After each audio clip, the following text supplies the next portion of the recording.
오늘 본문 말씀을 보시면 같은 예배를 드렸는데 하나님께서 받으시는 예배가 있고 받지 않으시는 예배가 있다라는 것을 말씀하고 있습니다. 이것은 우리에게 적용을 하면 하나님께서 내가 드리는 예배를 항상 잘 받으신다, 그렇지 않을 수도 있겠구나.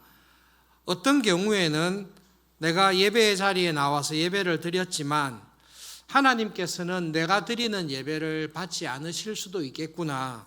그렇다면 하나님께 받으실 만한 예배를 드리는 것은 어떤 것일까? 그리고 예배자로 살아가는 것이 어떤 것일까? 그것을 살펴보도록 하겠습니다.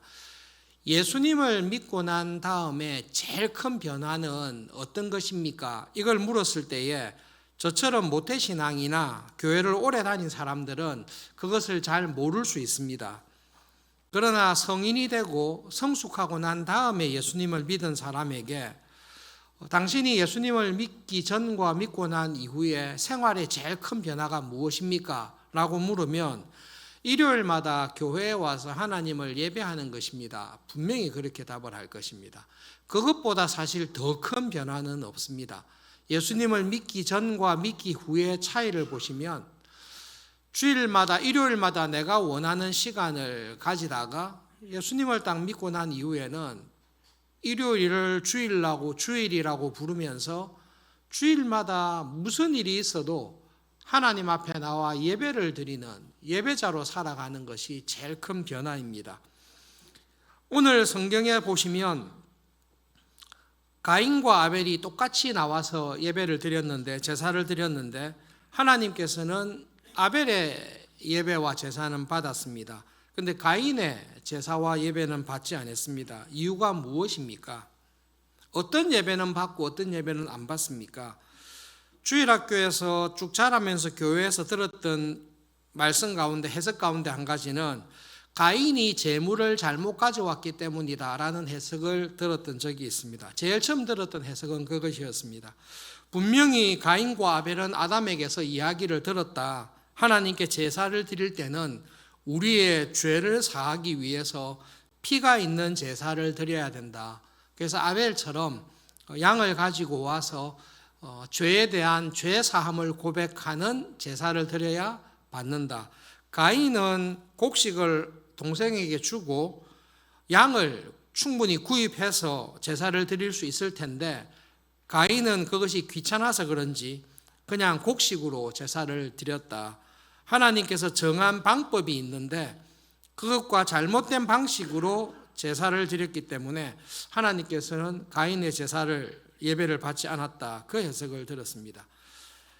그런데 이제 시간이 지나면서 또 설교 말씀을 들을 때에 이 해석에 대해서 다른 이야기를 하신 분들의 말씀을 들었습니다.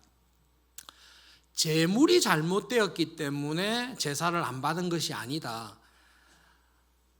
모세오경에 보면 하나님께서 말씀하신 제사가 있는데 그 제사 중에는 가인처럼 곡식을 드리는 소제가 있다. 그렇기 때문에 반드시 희생 제물을 드리지 않았기 때문에 가인의 제사를 안 받은 것은 아니다. 제물의 문제가 있어서 거절하신 것이 아니다라고 하셨습니다. 쭉 말씀을 읽는 가운데 제사를 드리는 방식이 잘못되었을 때 항상 거절하셨는가? 히스기야 왕 때의 유월절을 이스라엘 역사에 엄청나게 성대하게 지킨 적이 있습니다. 그때 제사보다 더 큰 유월절 절기를 지키는 규칙을 깨뜨리고 유월절을 드린 적이 있습니다. 그때 히스기야가 기도했을 때에 하나님께서 상황을 참작하시고 절차에 어긋난 제사를 유월절 절기를 지켜도 은혜로 받아주신 것을 기억하고 있습니다. 그렇기 때문에 하나님께서 가인의 제사는 안 받고 아벨의 제사를 받았다고 할 때에 제물의 문제가 있다라고 해석하는 것은 그렇게 바람직하지 않다라는 생각을 하게 되었습니다. 제물의 문제가 있다라고 생각하면 우리에게 적용이 어떻게 되는가 하면 하나님께서 좀 받을 만한 좋은 헌금을 드려야 되겠다. 그래도 하나님께 뭔가를 드릴 때에 이렇게 채소 같은 거 이렇게 주지 말고 스테이크 같은 거 이런 거 주셔야 하나님께서 좀 받지 않을까라는 오해를 은연중에 우리는 가지게 됩니다. 이런 문제가 있을 때에 결국은 말씀을 풀어주시는 분들, 우리가 깨닫게 되는 것은 성경으로 다시 돌아가는 것입니다. 창세기 4장 4절부터 5절을 하나님께서 하신 말씀을 보면 정답이 있습니다. 여호와께서 아벨과 그의 제물은 받으셨으나 가인과 그의 제물은 받지 않았다라고 성경은 말씀하고 있습니다. 하나님께서는 아벨의 제물은 받았으나 가인의 제물은 안 받았다, 그렇게 말씀하지 않습니다. 하나님께서는 아벨을 받으시고 아벨을 보시고 아벨의 제사를 받으셨습니다. 아벨과 아벨의 제사를 받았습니다. 하나님께서 가인을 보셨습니다. 가인을 보시고 가인의 제사를 받지 않았다라고 말씀하고 있습니다. 하나님께서 초점을 두는 것은 제물이 무엇인가 여기에 있는 것이 아니라 제물을 드리는 사람이 어떤 사람인가에 초점을 두고 있습니다. 하나님께서는 아벨을 보셨습니다. 예배를 드리는 아벨을 보시고 그가 드리는 제물과 제사를 받으셨습니다. 하나님께서 가인을 보셨습니다. 그리고 가인이 드리는 제사를 받지 않으셨습니다.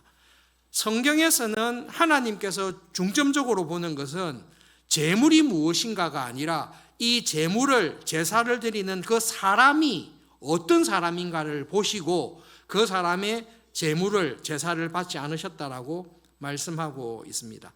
그러므로 이 말씀을 딱 볼 때에 하나님은 내가 드리는 제물의 정도, 헌금의 정도를 보고 예배를 받을까 말까를 결정하시는 분이 아닙니다. 하나님께서는 나를 보십니다. 가인을 보시고 아벨을 보셨듯이 나를 보시고 내가 드리는 예배를 받을지 안 받을지를 결정하십니다.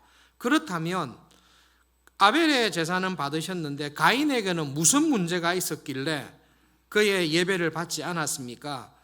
창세기 4장 7절에 하나님께서 가인에게 하시는 말씀이 있습니다. 가인아, 내가 선을 행하면 어찌 낯을 들지 못하겠느냐? 그런데 네가 선을 행하지 아니하면 죄가 문에 엎드려 있다. 죄가 너를 원하지만 너는 죄를 다스리라는 말씀을 가인에게 경고하십니다.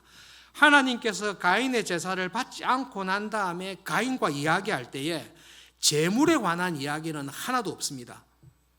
제물이 문제가 있었다면 제물이 문제다라고 말씀하실 텐데 하나님께서는 가인에게 이야기할 때에 가인아, 네가 문제가 있다. 네가 선을 행하지 않는다. 그러면서 무엇을 딱 지적하는가 하면 너 지금 죄가 문제다 라고 가인에게 이야기하는 것입니다. 약간 갈등을 했지만 요즘 초등학교에서도 영어를 배우니까 스크린에 4장 7절 영어를 잠깐 보겠습니다. 좀 믿을만한 NRSV하고 뉴 킹 제임스 버전을 합친 겁니다. 하나님께서 하는 말씀이 이겁니다. 가인아, if you do well, 가인아, 네가 예배드리러 오기 전에 일주일 동안 생활을 올바르게 하면, 네가 월요일부터 토요일까지 네가 세상에서 살 때에 하나님의 말씀에 따라 믿음으로 생활을 잘하면 will you not be accepted? 바람에 시비를 걸지 맙시다. will you not be accepted? 네가 생활을 잘하면 내가 너의 예배를 받지 않겠냐? 당연히 너의 예배를 받는다. 너를 연락한다. If you do not do well, 그런데 네가 월요일부터 토요일까지 가정에서, 직장에서, 학교에서, 일터에서 네가 행동을 하나님을 믿는 사람으로 잘하고 있지 않다. 오히려 sin is lurking at the door. 죄가 sin lies at the door. 네가 아침에 일어나서 집 문을 열고 나가려고 할 때 네 집 앞에서 죄가 너를 기다리고 있다. 죄가 너를 지금 유혹하고 넘어뜨리려고 하고 있다. 그리고 더 심각한 거는 항상 네가 살아갈 때마다 죄가 너를 찾아와서 It's a desire is for you. 죄가 너를 삼키려고 하고 있다. 죄가 너를 딱 자기 걸로 잡으려고 하는데 너는 you must master it. 너는 죄를 네가 통제해야 된다. 죄가 너를 지배하지 않도록 네가 일주일간 살아갈 때에 죄와 싸워서 이기면서 살아가야지, 죄가 너를 지배하게 되는 그런 생활을 하면 안 된다. 그런데 네가 지금 생활을 똑바로 하고 있지 않다. 네가 이것을 정리를 해야지 네가 주일날 와서 드리는 이 예배와 제사를 내가 받을 수 있다. 그런데 네 지금 생활하는 거 보니까 아벨은 죄가 없다는 거 아니다. 아벨도 죄를 범하고 잘못이 있는데, 그래도 아벨은 죄를 범했을 때에 하나님 앞에서 회개하고 잘 믿음으로 살 수 있도록 도움을 구하면서 살려고 애를 쓰니까, 회개하면서 믿음으로 살려고 애를 쓰니까 내가 그의 예배를 받는다. 근데 너는 안 그렇다라는 것입니다. 그러면서 가인에게 딱 미리 경고를 해줍니다. 네가 드리는 예배와 제사를 내가 받고 싶다. 그런데 그렇게 하기 위해서는 네 생활 가운데 있는 죄를 제거해야 된다. 지금 죄가 너를 지배하려고 하는데 너가 하나님의 은혜와 성령님의 도우심으로 죄와 싸워서 이겨야 된다. 그리고 와서 주일날 예배를 드릴 때에 내가 너의 예배를 받을 수 있다. 가인아, 조심해라. 충분히 죄와 싸워 이길 수 있으니까 하나님의 은혜를 구하고 생활을 신자답게 해라. 경고를 해 주십니다. 똑같은 말씀을 베드로가 초대교회 교인들에게 이야기를 합니다. 베드로전서 5장 8절에 여러분 근신하고 깨어서 살아가십시오. 여러분의 대적 마귀가 우는 사자와 같이 두루다니며 삼킬 자를 찾고 있습니다. 똑같은 경고를 하나님께서 가인에게 해 주신 것입니다. 네가 올바르게 생활하면 너의 예배는 내가 항상 받는다.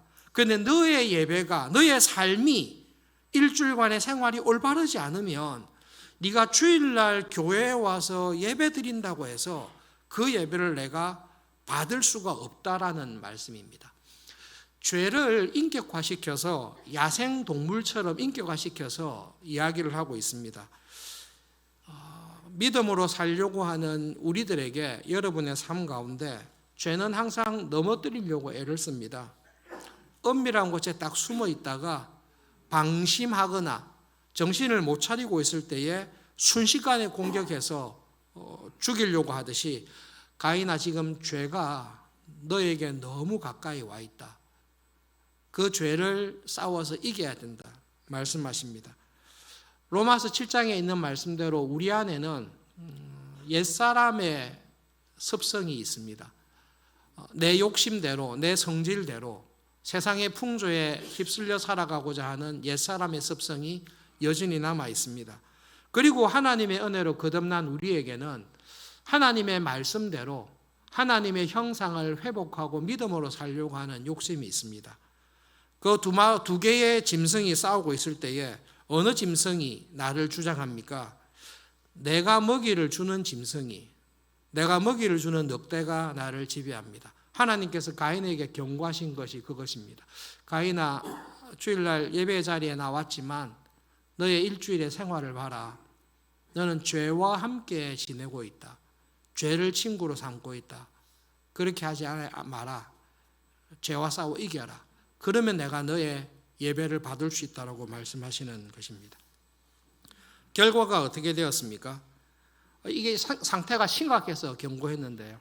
그 이야기를 듣고도 가인은 의도적으로 동생 아벨을 들판으로 불러서 아무도 보지 못하는 곳에서 동생을 죽이게 됩니다. 여러분, 죄에 사로잡혀 있는 사람은 은혜 안에 살아가는 사람과의 제일 큰 차이가 죄를 범했을 때의 반응입니다. 우리도 다 죄를 범합니다. 혹시 예배드리는 여러분들 가운데 그럴 분이 없겠지만 나는 하나님 앞에서 나를 돌아볼 때에 회개할 죄가 없다.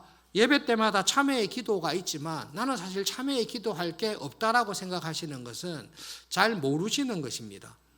요한 1서에 만일 우리가 하나님 앞에서 죄 없다라고 말하면 그것은 그 사람은 거짓말하는 사람입니다.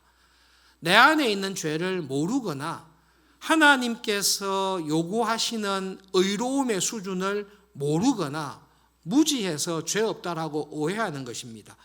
그러나 하나님을 가까이 하는 사람, 믿음으로 살아가는 사람에게는 어떤 은혜가 있는가 하면 점점 빛 가운데 점점 예수님의 형상이 내한테 회복되면 내 안에 있었던 더러웠던 것, 죄를 먼저 딱 발견하게 하시고 그 죄를 깨끗하게 씻는 은혜로 죄와 싸워 이기는 은혜를 우리에게 분명히 주십니다. 그래서 은혜 안에 살아가는 사람은 저 사람은 회개할 게 없는 사람인데 사람들과 비교하면 회개할 것이 없습니다.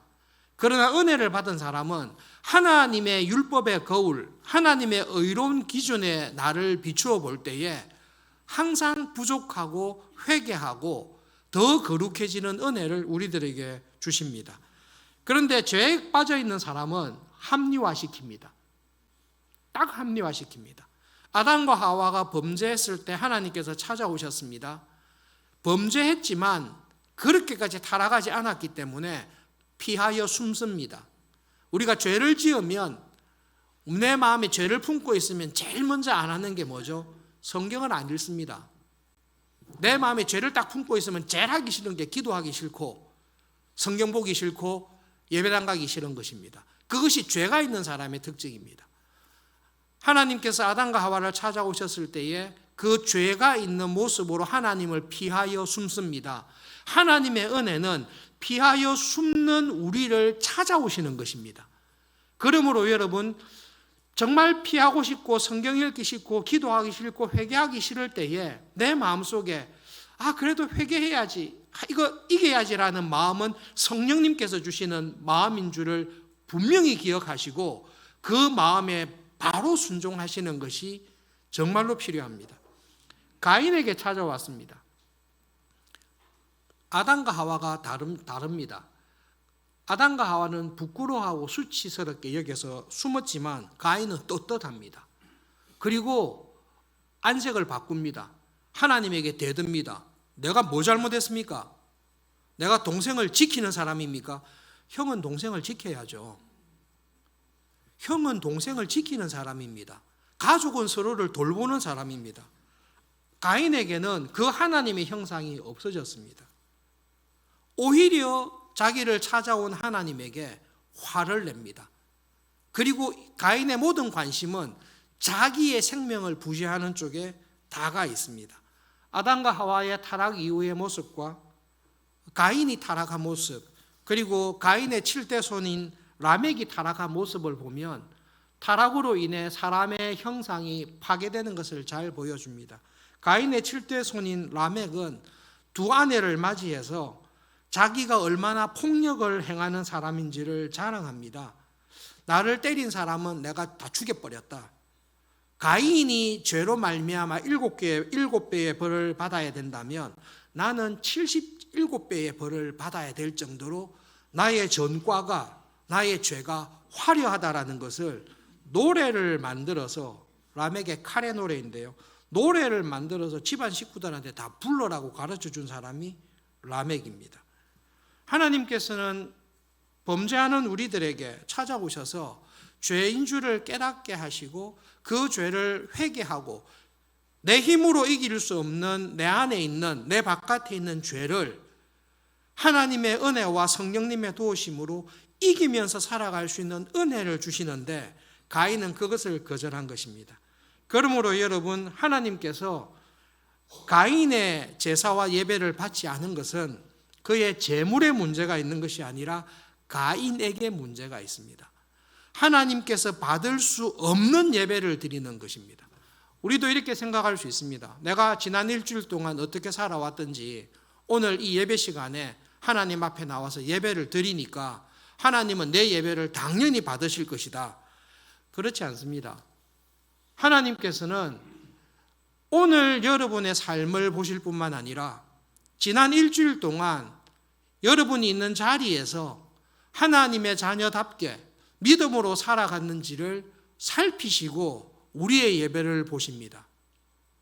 가인처럼 변화된 삶, 믿음으로 사는 삶이 없이 나왔다가 내가 어떻게 살았든지 간에 그래도 하나님 알아서 예배를 드리니까 내 예배를 받아주십시오라고 할 때에 하나님께서 안 받는 게 아니라 못 받는 것입니다.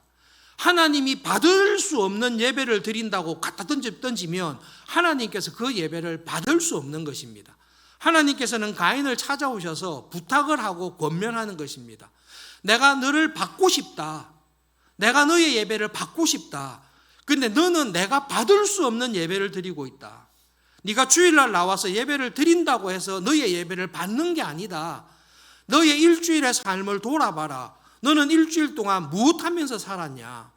하나님의 말씀대로 주일날 하나님 앞에 나와 예배 드리는 이 마음을 가지고 생활의 모든 자리에서 그 예배자로 살았던 그 삶이 있을 때에, 그렇지만 부족함이 있을 때에 예수님의 보혈을 의지하고 참회의 기도를 통해 하나님, 그래도 제가 믿음으로 세상을 살기 원합니다.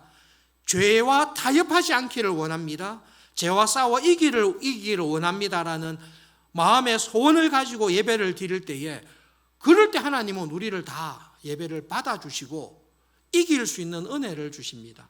그래서 여러분, 우리가 예배를 드리고 마지막에 나갈 때 하나님의 축복의 약속을, 복의 선언을 듣고 나가는 것입니다. 네가 그런 마음으로 예배를 드리니 삼위 하나님께서 예배를 드린 한 사람 한 사람에게 손을 들어 약속하는 것입니다.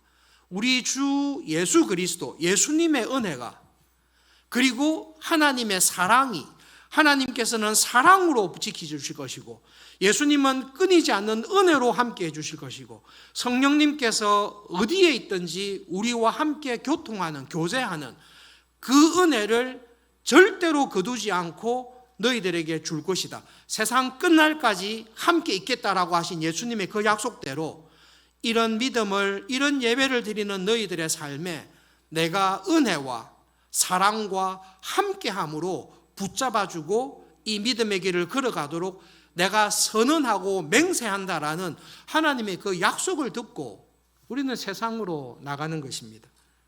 그러므로 여러분, 가인과 아벨의 예배를 통해서 우리가 드리는 예배에 대해서 두 가지를 꼭 기억하면 좋겠습니다. 첫 번째로는 예배당에 갇힌 신앙생활을 조심하셔야 됩니다. 여러분, 주일날 예배당에서 드리는 예배가 정말로 중요합니다. 우리는 일요일을 주일이라고 부릅니다. 그것은 일요일이지만 이것은 로즈데이, 주님의 날, 하나님의 날. 일요일은 하나님의 날입니다. 그러므로 이 날은 월요일부터 토요일까지 다 하나님의 날이지만 그래도 하나님께서 이 날은 특별히 하나님의 날입니다. 그래서 우리는 이 하나님의 날을 하나님이 명하신 방식대로 지키기를 애를 쓰는 것입니다. 안식일에 대해서 똑같이 말씀하셨어요. 월요일부터 6일 동안이 다 하나님의 날이지만 안식일은 특별히 내가 안식한 날이다. 이 날은 하루 종일 하나님을 기억하고 하나님을 예배하고 말씀을 배우고 성도 간에 교제를 하고 믿음으로 살아가는 일에 전념하는 하나님의 안식일이다. 이 하나님의 안식일을 지키라라는 것이 하나님께서 주신 말씀입니다. 하나님은 안식하지만 저는 바빠서 안식 안 해도 되겠습니다. 그럼 핑계 대지 말고 이 날은 전적으로 다 된 날이지만 전적으로 내 날이니 이 날은 하나님에게 집중하면서 살아라. 그러면 이 날을 지키지 않고 살아가는 세상의 사람보다 안식일을, 주님의 날을 지키며 살아가는 너희들에게 더 큰 은혜와 축복을 내가 주겠다라고 맹세하시고 약속하시고 안식일과 주일을 우리에게 지키라고 말씀하시는 것입니다. 심은 대로 거두기 때문에 7일간 일한 사람이 6일간 일한 사람보다 더 형통해야 되는 것이 하나님의 법칙입니다. 그런데 하나님께서 특별한 섭리 가운데 하나님의 말씀에 순종하여 6일간 일하고 주일을 하나님께 온전히 드리며 살아가는 사람을 더 큰 은혜와 복을 주겠다라고 하신 약속이 교회에 우리들에게 있습니다. 그러므로 여러분, 이 하나님을 믿는 믿음 안에서 지금까지도 그렇게 오셨겠지만 오늘 이후로 주일을 주일답게 보내시는 일에 하나님을 믿어보십시오. 정말로 하나님을 믿어보십시오.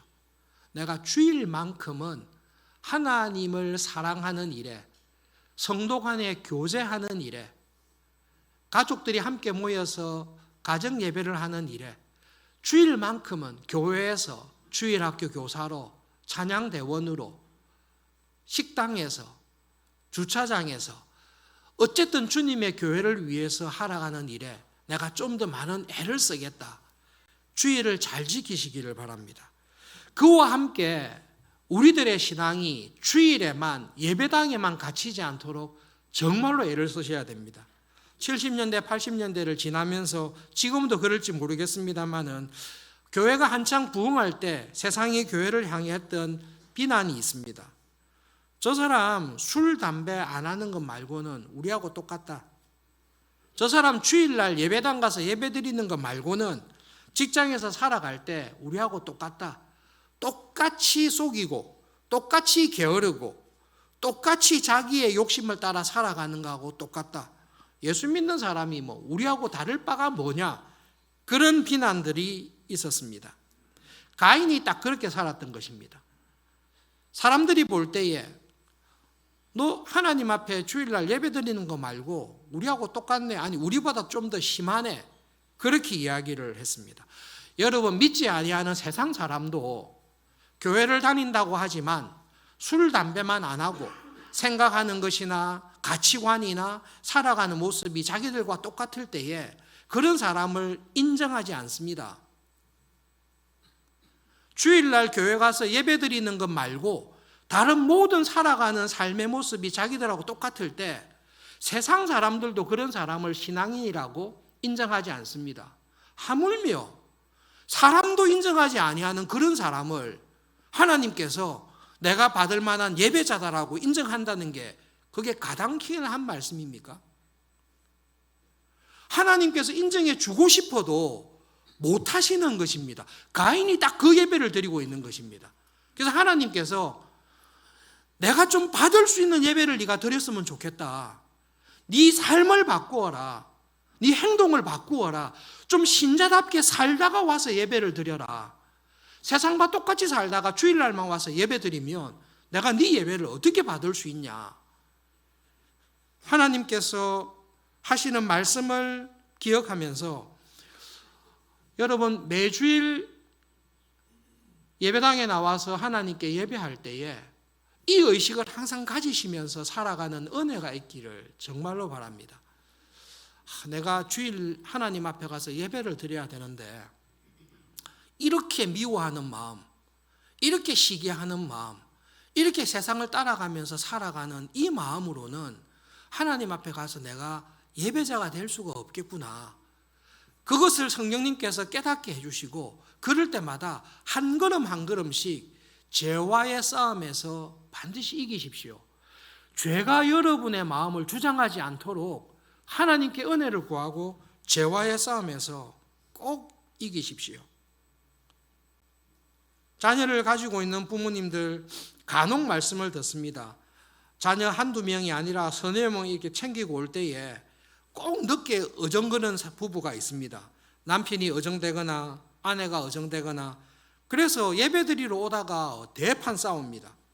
대판 싸워서 심각하면 마음이 무너지는 거죠. 제가 딱 사로잡는 겁니다. 그럼 어떻게 하죠?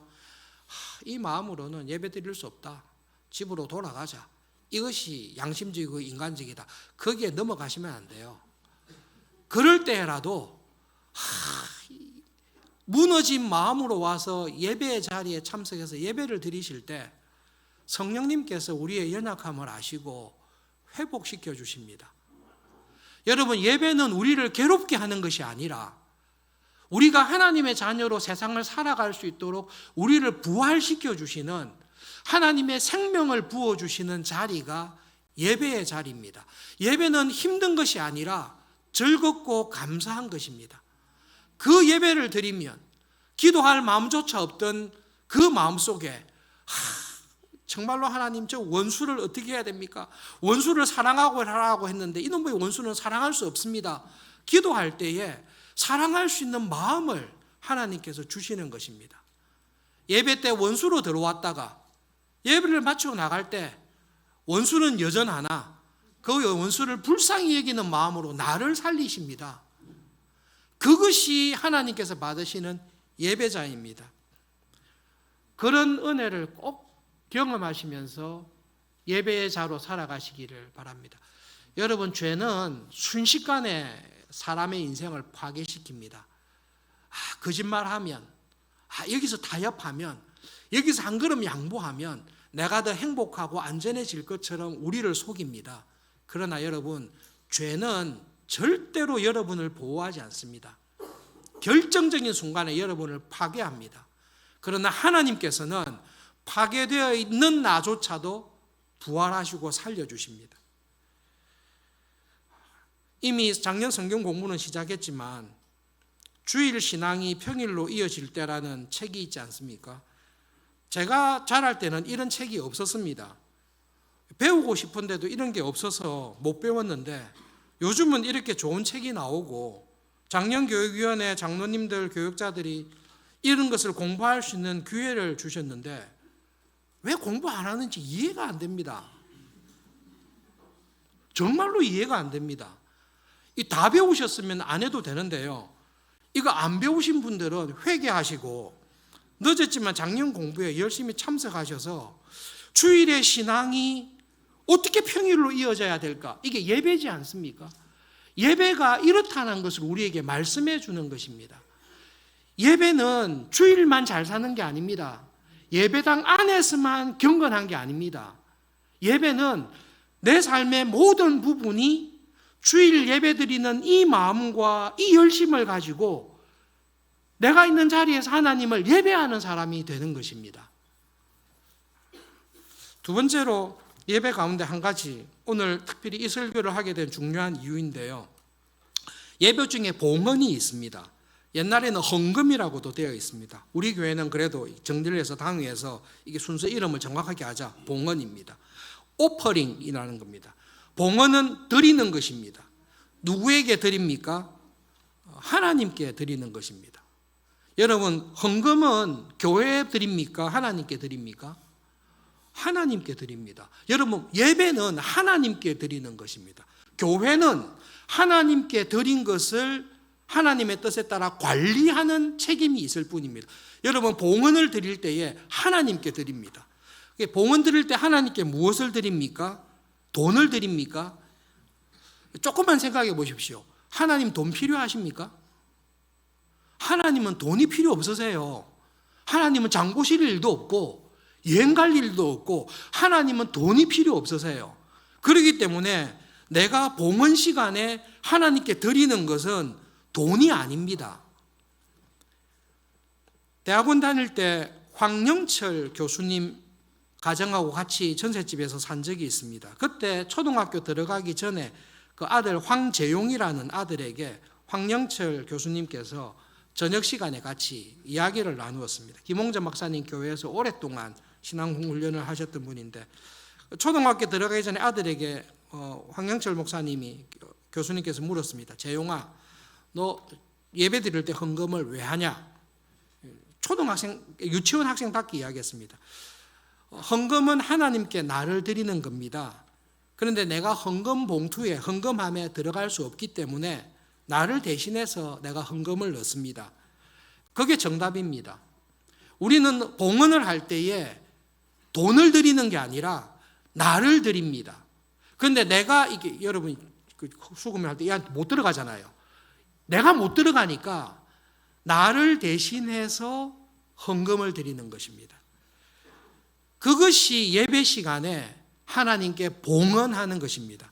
종교개혁자들이 종교개혁을 할 때에 신학과 성경의 가르침을 크게 개혁했을 뿐만 아니라 결정적으로 개혁한 것은 예배를 개혁한 것입니다. 한국교회는 짧은 교회의 역사 가운데 예배에 관한 예전들이 충분히 소개되어 있지 않습니다. 그래서 수정하고 보완할 부분들이 많이 있지만 그중 한 가지 오늘 또 기억할 것은 여러분 주일마다 하나님 앞에 나와서 예배를 드릴 때에 특히 봉헌할 때에 나를 하나님께 드리는 것입니다. 그래서 나를 하나님께 드린 사람은 어떤 고백이 있는가 하면, 예배를 마치고 가정으로, 학교로, 직장과 일터로 돌아갈 때에 나는 하나님께 나의 전부를 다 드린 사람입니다 라는 의식이 딱 있습니다. 그것이 봉헌입니다.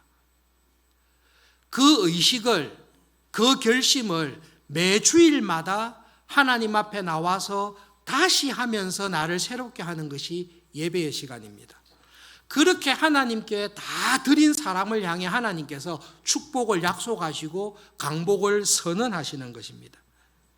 그러므로 여러분, 봉헌을 할 때에 꼭 그것을 기억해 주시기를 바랍니다. 오늘 여러분 주보에 교회에서, 당에서 오랫동안 의논해서 예배위원회에서 서울중앙교회 헌금용 수표를 만들었습니다. 이유는 문화가 너무 많이 달라졌어요.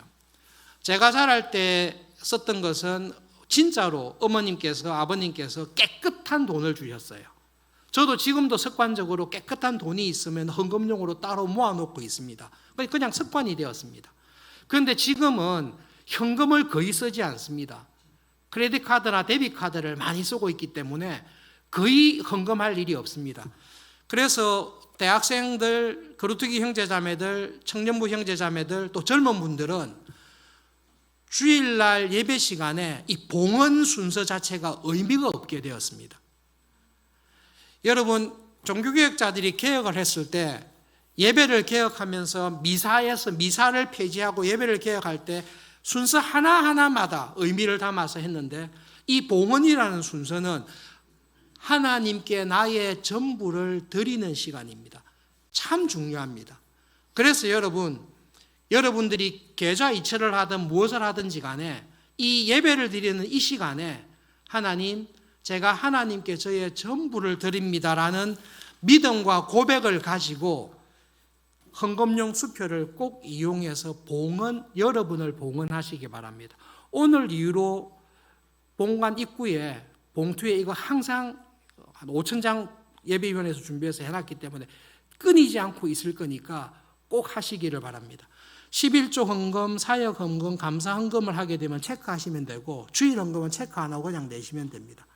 목사님, 제가 100원이나 1,000원밖에 안 할 텐데 그걸 해야 됩니까? 가난한 과부의 헌금이 한 100원이나 1,000원 됐을지 모르겠는데요. 헌금은, 봉헌은 나를 드리는 것이지 돈을 내는 거 아닙니다.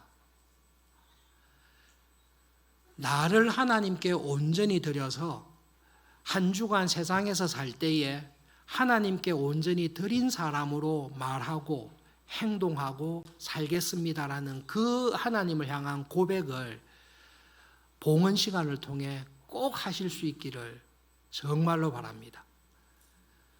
하나님께서는 여러분에게 관심이 있습니다. 하나님은 가인의 재물에 관심이 있는 게 아니라 가인에게 관심이 있듯이, 아벨에게 관심이 있듯이 여러분에게 관심이 있습니다.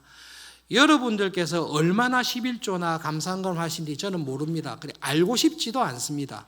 중요하지도 않습니다. 그런데 봉헌 시간에 하나님, 저를 받아주십시오, 저를 온전히 드립니다라고 예배를 드리는 사람을 하나님께서는 찾으시고 반드시 여러분의 삶의 은혜로 인도해 주실 것을 믿습니다.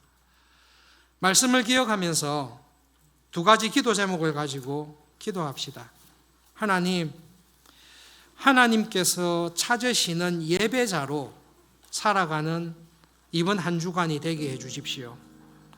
죄가 문 밖에서 나를 삼키려고 할 때에 성령님으로 충만하게 해 주십시오. 그리고 봉헌을 드릴 때마다 나의 모든 것을 믿음으로 하나님께 드리는 은혜를 주시고, 하나님께 모든 것을 드린 예배자로 살아가는 하루하루가 되도록 붙잡아 주십시오. 기도하겠습니다.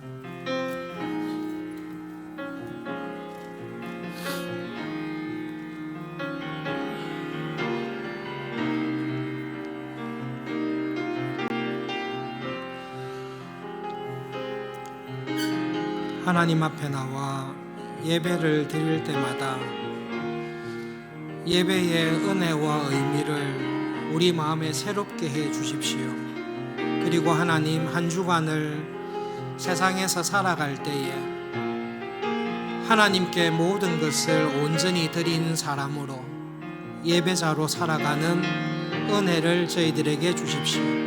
점점 내 안에 있는 죄와 내 바깥에 있는 세상에 있는 죄와 싸워서 성령님의 은혜 안에 승리하며 이기면서 살아가기를 소원합니다. 하나님께서는 예배하는 자를 찾으시고 은혜 베푸신다고 약속하셨사오니 그 은혜와 약속을 경험하면서 살아가는 저희 모두 되게 해 주십시오. 예수님의 이름으로 기도합니다. 아멘.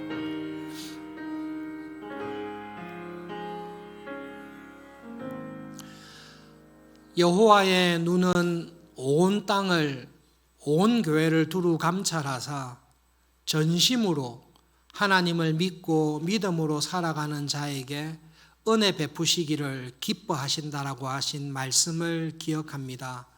하나님, 예배의 자리에 나올 때마다 하나님께서 기쁘게 받으시는 예배자로 살아가는 은혜를 저희들에게 주십시오.